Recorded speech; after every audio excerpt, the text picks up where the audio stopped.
Hi, everybody. Thanks for spending some time here with us today. My name is Nate Haskins. I'm the Chief Data Officer of this new brand here, S&P Global Market Intelligence. S&P you probably heard of. You're probably thinking the big rating, Standard & Poor's rating services, or you might be thinking about the S&P 500. Is that the company that is this? Yes, it is. Our new brand we launched about a year ago. And we used to be McGraw-Hill Financial. Now we've changed our name to S&P Global, and I'm in the Market Intelligence division. And before we get too far into this, I wanted to say thank you to Ben and to everyone from Appian here. Is anyone else from Appian here? I see one or two, a couple hands. I want to thank you all for putting me up against artificial intelligence, like the most interesting thing going on in the world of computing in history. And modern UI and the use of that, which is like shiny and flashy and new, and you guys are here listening to a stodgy old Standard & Poor's customer journey. So I understand that all of you probably drew the short straw in your group, and but we'll try to make it interesting for you. All right. So who is Market Intelligence? To give you a little background.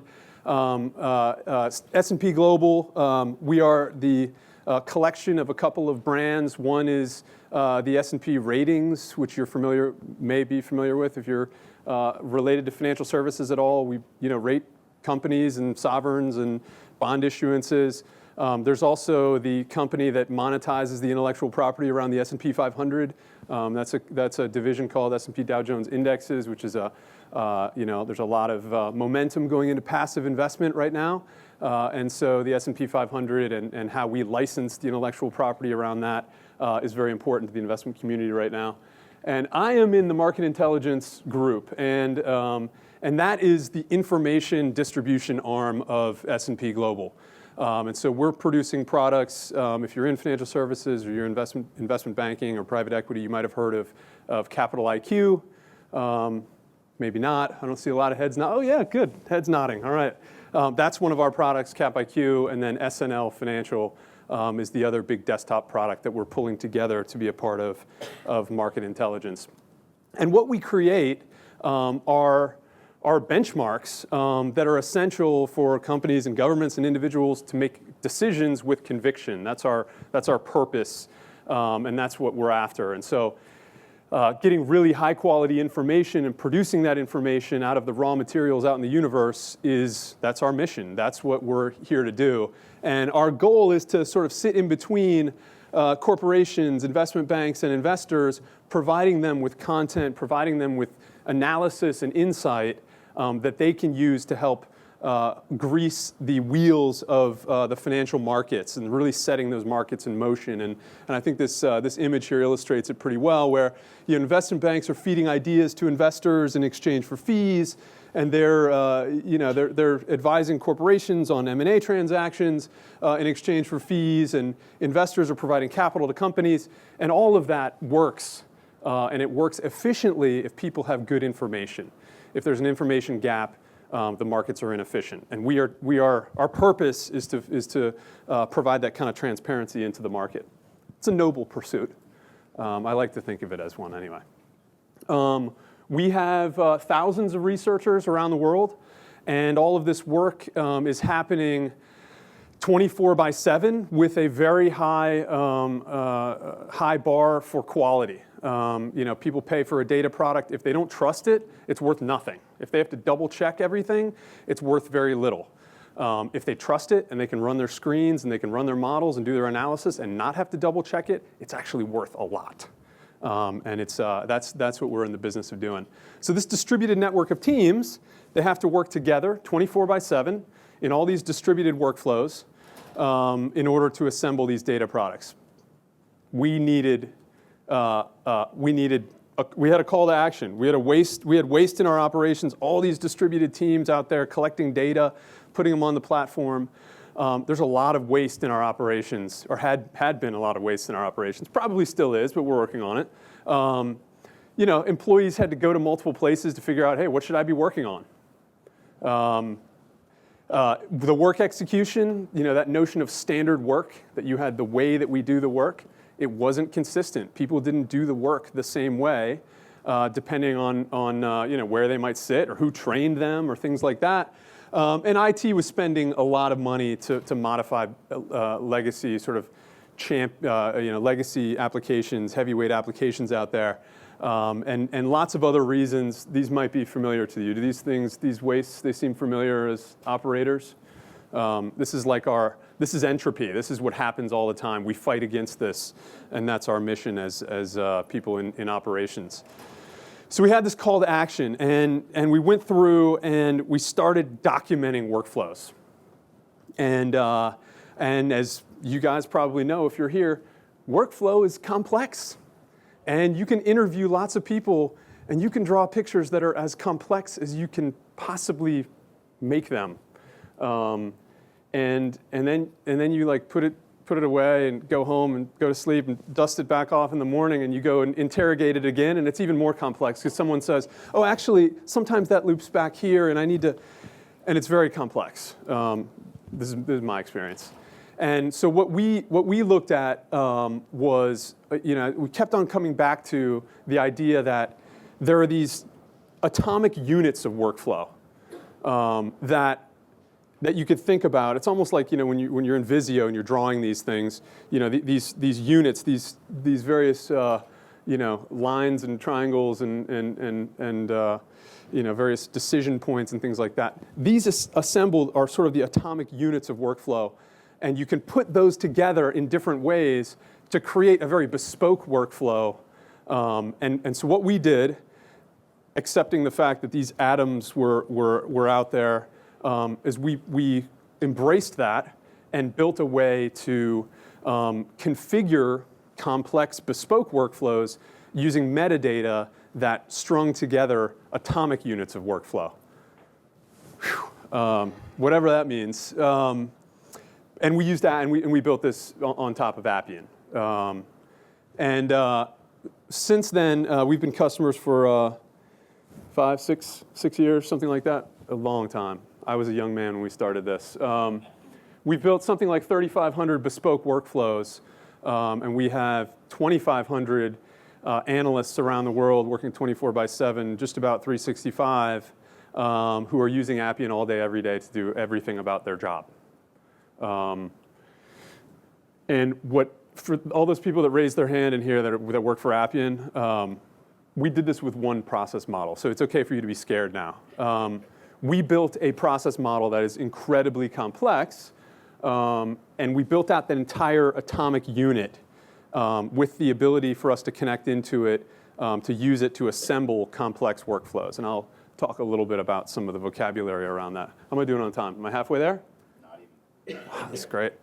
Okay, so these business analysts, they're assembling these, they're mapping out their processes and stringing together these atoms of workflow into complex series and deploying them essentially in real time. We do bundle them up as a matter of practice, but in many cases we don't have to. We can actually, we do that for governance reasons, not for technical reasons.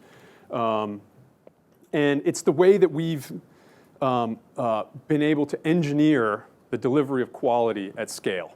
So I'm going to talk a little bit about some of these workflows here for a second. So essentially what we're doing to assemble these data products is we're taking various events that happen out in the universe, and we are in unstructured world of data, and we are extracting from those unstructured events out in the universe, extracting out the meaningful data points, and we're putting them in a database. So think of one example of an event happening is a company releases a 10K, an annual report. That's an interesting piece of information that the universe has now discovered. And we need to go and pull out the balance sheet and the income statement and the cash flow statement and the lots of other data out of there. Or someone releases a press release that company A has now bought company B.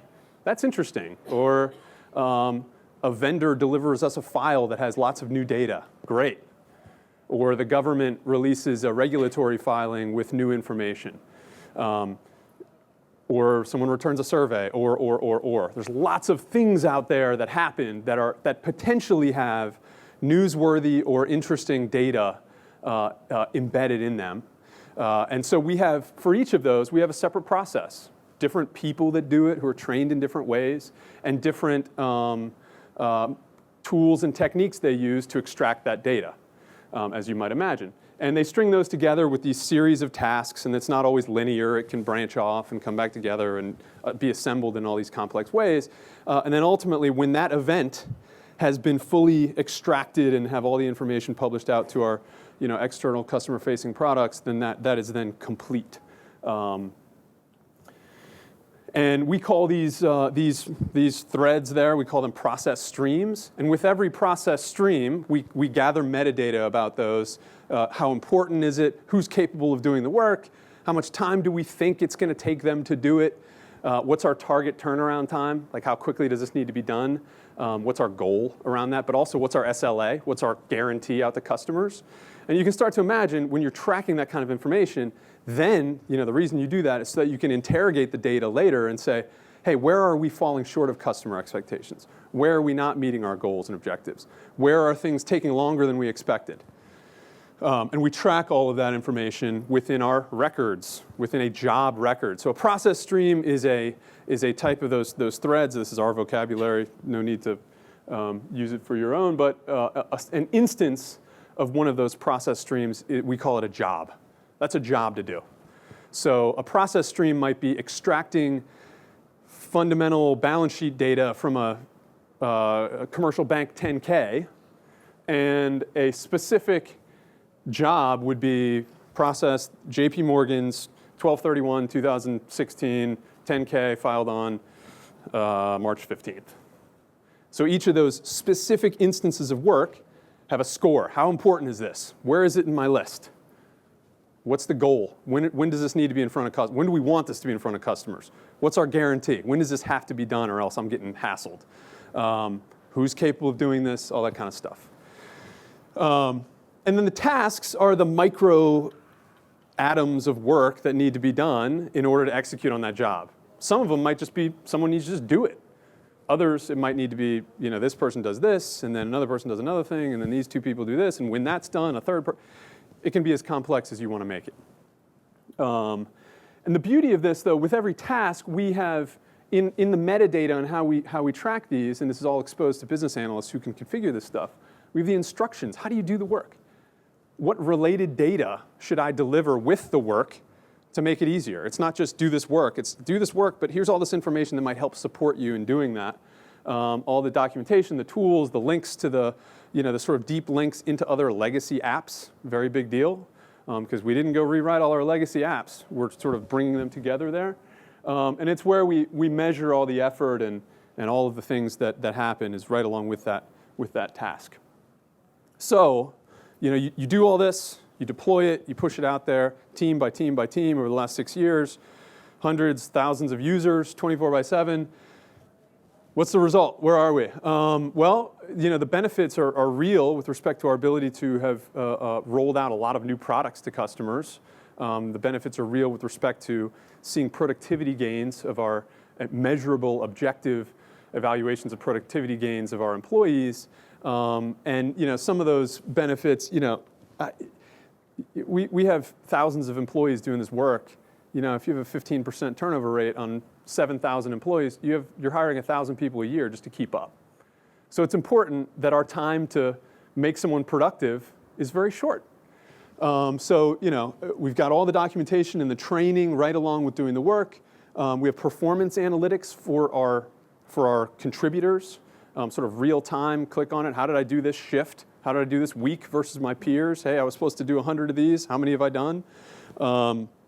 And we have, through that atomic assembly of workflow, we have the ability for people to provide ratings and feedback on their work back into the system, and that's how we sort of self-regulate.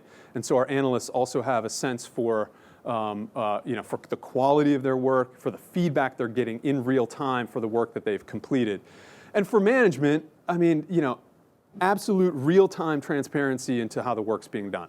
Auditability and transparency. So I could pull up on my mobile device right now, what's the work in progress, and how is it versus our goals and versus our guarantees to customers? Show me all the stuff that's falling short of our guarantee. What's going on? We have people in our operations centers, which are around the world, who walk the floor, our team leaders who are walking the floor with iPads going, hey, you've been working on this for an hour and a half. How can I help you? These are supposed to take, these jobs generally take like 45 minutes. What's going on? How can I help?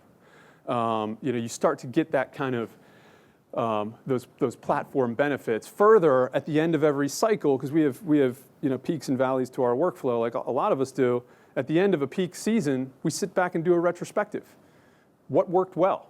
What was difficult? Where did we fall short of our customers' expectations or our goals? And then you can interrogate those processes and figure out how to make them more lean or streamline them or improve them otherwise in a very objective, unemotional way. A quote that I come back to: sunlight is said to be the best of disinfectants. When you get this kind of transparency into an operation, problems surface. They self-regulate. Teams then swarm them and solve them on their own, not blaming technology or throwing, well, we didn't have the. They do what they can manage their processes, at least, maybe not in every case the large muscle movements around some of this stuff, but certainly all of the handoffs within their team and sort of the smaller things. Time check? 5 minutes? I don't even have that much. I'm gonna hand it over to this guy. A couple last things to leave with. We have always had a data-first philosophy. We want to know in an unemotional way how we're performing, which means taking the process data about how the process was executed, and writing it back to a warehouse, and then using BI tools on top of that to help us interrogate specifically how we performed. And it's interesting, I talk about getting out of emotional conversations and into objective ones. The emotional conversation is when a sales guy comes to me and says, what's going on? Our M&A data is so much slower than it used to be. And I'll pull up all the reports and I'll say, okay, so much slower is kind of emotional, or he'll use words that I'm not going to repeat in front of you guys. You know how sales guys are. I see Elliot back there, He uses lots of words. And then I can get, okay, so, and often they're right, but we can then zero in on it, and we can have an unemotional conversation about how to solve the problem. And then you're starting to have these business conversations around making investments, or, if I do this project, or if I hire these additional people, I can move this from a, median turnaround time of 12 hours down to 6, not this is so slow, So anyway. Sorry for that arm wave there. We align our teams on customer-facing objectives. Not, how much time from the time you told me to do it until it's done, but from the time that event was known to the universe to the time that it's in our product, that it's available for customers. And someone might, you might have these conversations around, well, it's this person didn't get it to me in time. I mean, yes, that might be true, but let's go work together. You're a team that's dedicated to that sort of supply chain of information out to our customers. And we want to encourage collaboration around those things. We have been using quick apps. Everything that I've talked about has been about our sort of heavyweight process model that we've deployed out for these business critical workflows. There's other stuff that you do around sort of, I don't want to say trivial things, but things that maybe aren't as core, where it'll be in our backlog and it'll sit there in our IT backlog, and we won't really get to it. And now Quick Apps has sort of democratized the ability to get to some of the smaller things that our technology group, they realistically weren't going to get to for longer than anticipated. So we've been able to have some success with Quick Apps for lightweight kind of processes. We've loved that so far. It really allows people to get value very quickly. Find that it's good for prototyping, to sort of iterate on it. And then you might say, okay, hey, this delivers what I need, great. Or it might be, hey, this is close, but I still want to do that project and build it, sort of the right way, or build it the heavyweight way, and get more features out of it. But you've had a chance to iterate on it. And then, what's next for us? we're still extending the platform. We were involved in a very large merger. We're sort of two large information organizations coming together, deduplicating a lot of efforts, and proceeding very well with that integration. And we are continuing to refine the way that we interrogate the data about the processes to make ourselves better. And that's where we're starting to employ machine learning. That's where we're starting to really use some of the more advanced techniques. So for example, we track with every task, with every job actually. With every job, we track whether or not there was a positive business outcome. And there's more, we track more, but for the sake of argument, whether or not doing that work added any value for customers. And you can imagine, if you know for every piece of work whether or not value was created for customers, you can then create predictive models to say, based on some source, whether or not you think it's going to be valuable. So, do I need to go through every press release or registration statement of stock? Well, maybe not. Some of them don't. Oh wow, man, I was just starting to riff on that. Sorry. Anyway, we're using predictive models to determine whether or not we even need to do the work in the first place, because we have all this great data about how the work was done. Look at that. That was not bad, Ben. Thank you, guys. Thanks.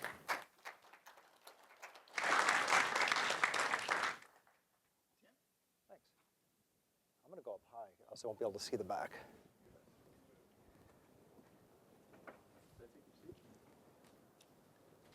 Good afternoon, everybody. Can you hear me okay? Mic on? Really? Sounds great. So thanks, Nate. Thanks, Ben. I'm sorry Aaron wasn't able to be here this afternoon. There were some last-second changes, so he apologizes. I, however, am slightly familiar with the deck, and I think you'll have some fun here. So let's talk about BridgeStreet. So first, I'm Tim Kelly, Vice President of Operations and Professional Services with Mastodon. Mastodon is an Appian-only provider. All we do is one thing. We do Appian. We have over 65 resources. 100% of them are accredited, and more than anybody in the world. So that's the only marketing I'm allowed here per Ben. Let's talk about BridgeStreet. So Aaron was going to go through and talk a lot in detail about BridgeStreet as a company. BridgeStreet has been around since the mid-90s. It has 65,000 of its own units.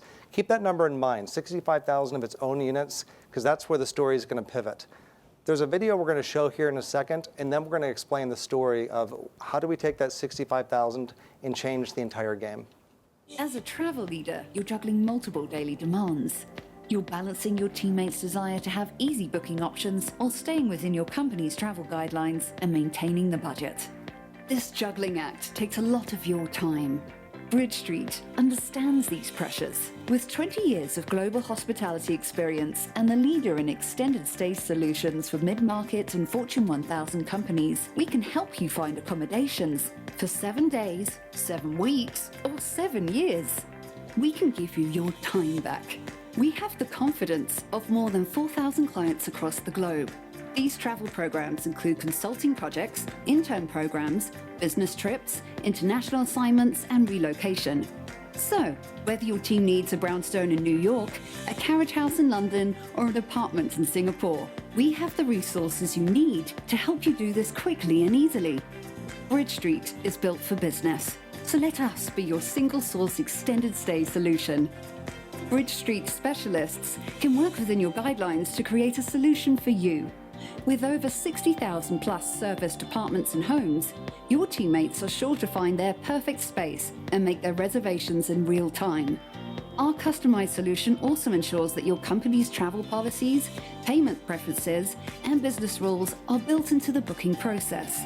BridgeStreet's bespoke technology will also log travelers' location preferences and lodging history, so repeat bookings are quick and easy. As your company's travel leader, our technology solution gives you the ability to view in-house and historical reservations, global reporting, teammates' approval scores, and the ability to chat with your BridgeStreet account manager. Data is integrated through our cloud-based BI platform BSI to allow fast, accurate analysis of all aspects of your travel program. We can even provide you with on-site support. Peace of mind starts with trust. And to earn your trust, we've engaged a world-renowned leader in customer experience measurement services. BridgeStreet is the only service departments brand that offers this level of independent quality management. Yes, we check ourselves and all companies on our platform, so you can trust us to deliver real quality and transparency. We even guarantee the experience.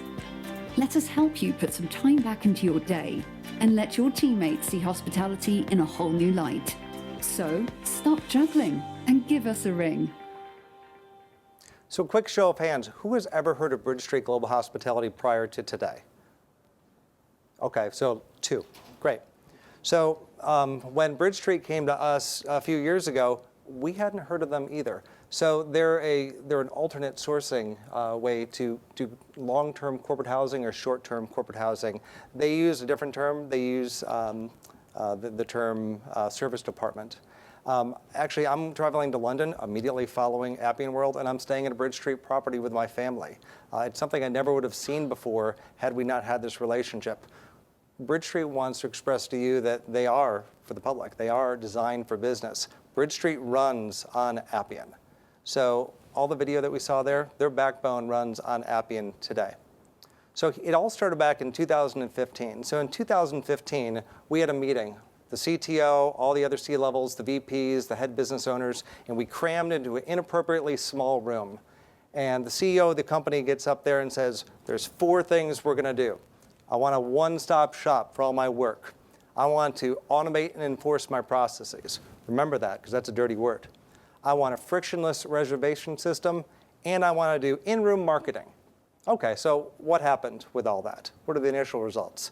One-stop shop. Today, Appian is the one source of truth through record-centric design for BridgeStreet's properties and units.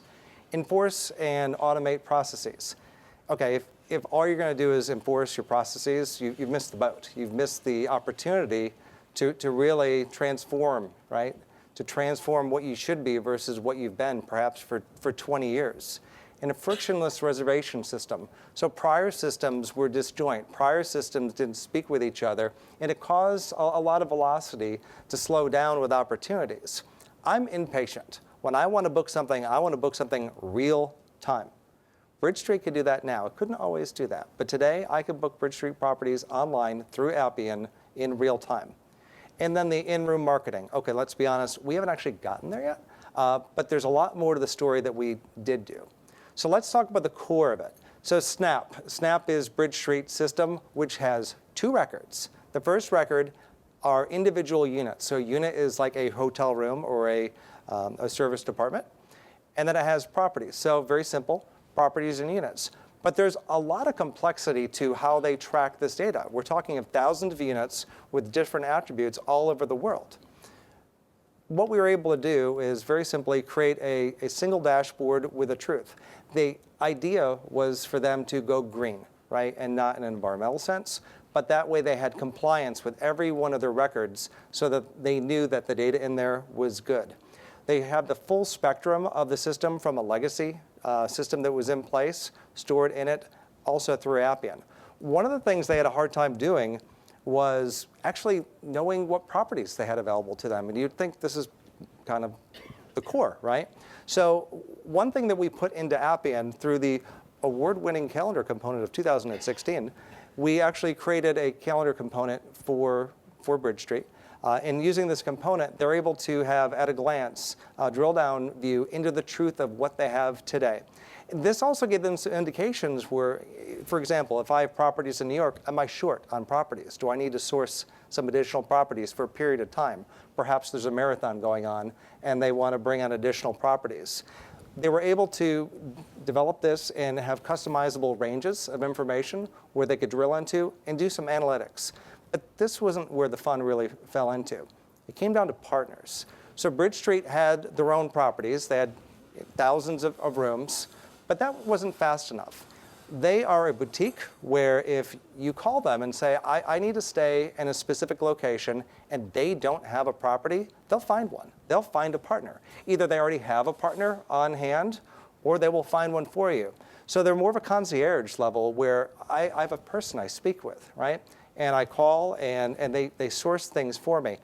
Up until this point, that was manual.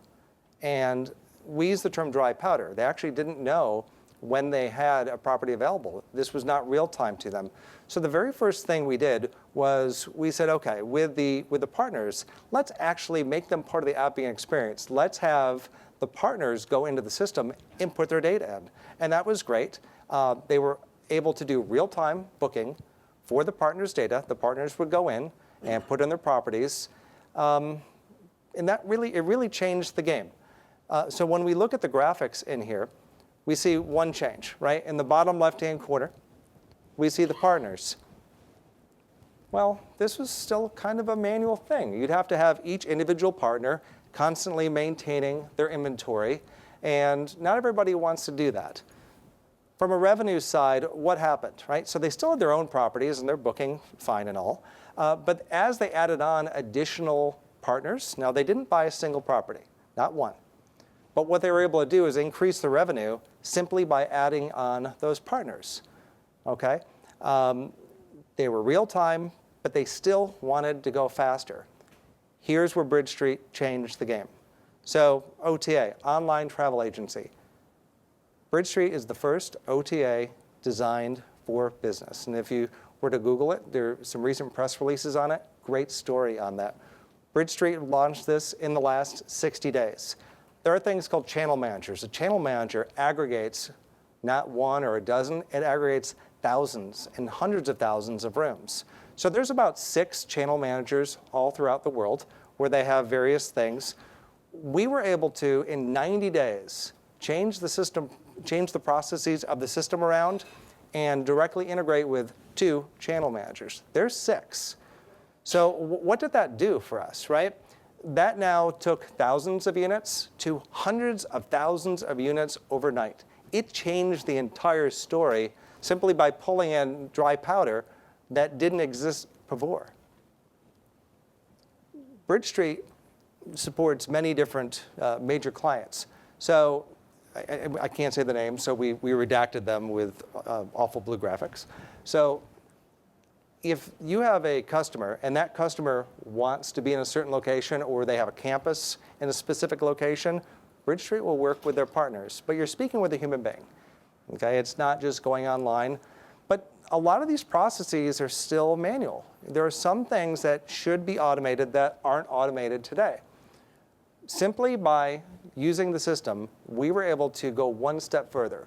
We automated the obvious. We automated the pieces where you had people in the past that were spending time. You had salespeople spending time and doing the things that simply were just pushing the peg along the way. Why would I waste my time on doing that? Recently, they've signed some sizable contracts with some sizable opportunities. They have the same amount of salespeople doing this today. What's the revenue impact as a result of adding on these OTAs? So by adding on the online transactions, huge, huge. And I can't give numbers, but the graphics don't lie. Keep in mind, they have not changed what properties they own, but instead of having 6,000 properties, we're talking about hundreds of thousands of units all over the world with various clients. Okay. So how did Appian help, right? So Appian scaled all along the way. We had 3 different types. We had 3 different modes that we operated in. The first mode being my stuff. The second being my stuff plus your stuff, but you're putting it in directly. And the third thing was everybody's stuff. We did not have to re-architect the entire system. Rather, what we did is through very well architected data-centric design, build upon what we had. The second thing was the ability to adapt to change. We pivoted in less than 90 days. So the CEO of the company decides we're gonna work with these channel managers. This was not even on the radar. In 90 days, we set up the relationships with the channel managers. We're able to pull in the data, work the agreements with the channel managers, and suddenly they're on their properties in 90 days. That's crazy. That's like, wow. And the final thing on there is the ability to have the interconnectivity with the channel managers. So it's real time. And rather than having to have somebody go and update the data every time I have a room ready, now it's all pulled in real time. So what's going to happen in the next 90 days? Because certainly we're not going to stop here. In the next 90 days, the world's going to change one more time. The first thing, in the whole idea of frictionless environment, the idea of speed, the booking experience is going to be similar to Amazon, where you have a list of suggested things based on your requirements. I'll show you the picture here in a second. The second thing is the idea of time saving, right? So rather than having the obvious things need to be done by the salesperson can spend the time actually selling. So using the same resources that they have without having to make a change, they're able to really focus on the significant few and make the sales rather than pushing the peg along the line. And that leads to a higher satisfaction of the employees themselves. Now here we see the reservation process. They actually run the reservation system on the back end through Appian. The front end is using an alternate technology, but it's completely fed into through Appian, and they're integrated. Live quote. So here's the deal. You call and you say, I want to get a property, I have a dog, and I have to have parking, and there's nothing available. They will still take care of you. And what they'll do is a salesperson will go, and they'll create a custom package. And this is kind of the Amazon experience, but there's a human being in there. Now, in the past, they would create like a proposal, and the proposal would go forward, and you'd select from it. Manual process, takes time, slows down velocity. That's not frictionless. I'm not patient. If I don't see it in front of me, I'm going somewhere else, and I'm booking it somewhere else. So what's happened is the live quote system is being implemented now. With this, the guest will actually receive an email with a link and a deep link. They'll go into the deep link, and they'll come up with a page. And the page will say, here are all the things that were not available to you when you did the initial query, that you couldn't book real time. Here's everything we're going to offer to you. Do any of these meet your needs? From here, they can actually click, go through, drill down, and book it in real time with one click. This was a manual process. This could take a day, right? Who has the patience to book travel in a day? I don't. They changed the game completely, but they tied it all back to the concierge level where they're able to still have the communication with somebody versus just having it be buy it through Orbitz or whatever you happen to buy. Beyond the next 90 days, right now we're with 2 channel managers. There are 6 major channel managers. We're going for the rest of the 4.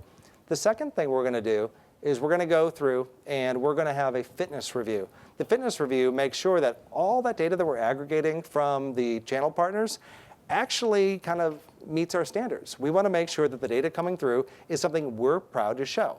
I don't want the default picture coming from the channel manager being of the bathroom necessarily. That's probably not the best picture you want to see when you're booking. So we're gonna have a process review to do QA in there. The second thing is an API. So we actually have an API that we've built external facing. So some of the some of the providers don't use channel managers and they don't want to log into our system. So we built an API where they can actually hook in from their system and feed us directly. Okay, we haven't done in-room marketing yet. That's a future release, but probably not. So the final thing I want to go through is if you visit our booth, again, Masson Technologies, we're just downstairs, we're kind of on the side. BridgeStreet gave us a very nice giveaway for this. So they gave us 3 nights at any of their properties anywhere in the world. All you got to do is scan your badge. We've got a thing down there, scan it. Fun fact, you'll be on a mailing list if you do that from them. The other part of the deal was in asking the CEO his permission to give this away. He says, one favor. He goes, you have to take the bear with you. I said, what bear? He goes, well, we have a marketing campaign. Anybody have children and never do Flat Stanley? So, okay, so Flat Stanley, remember you take Flat Stanley, you take a picture. So they have the BridgeStreet bear.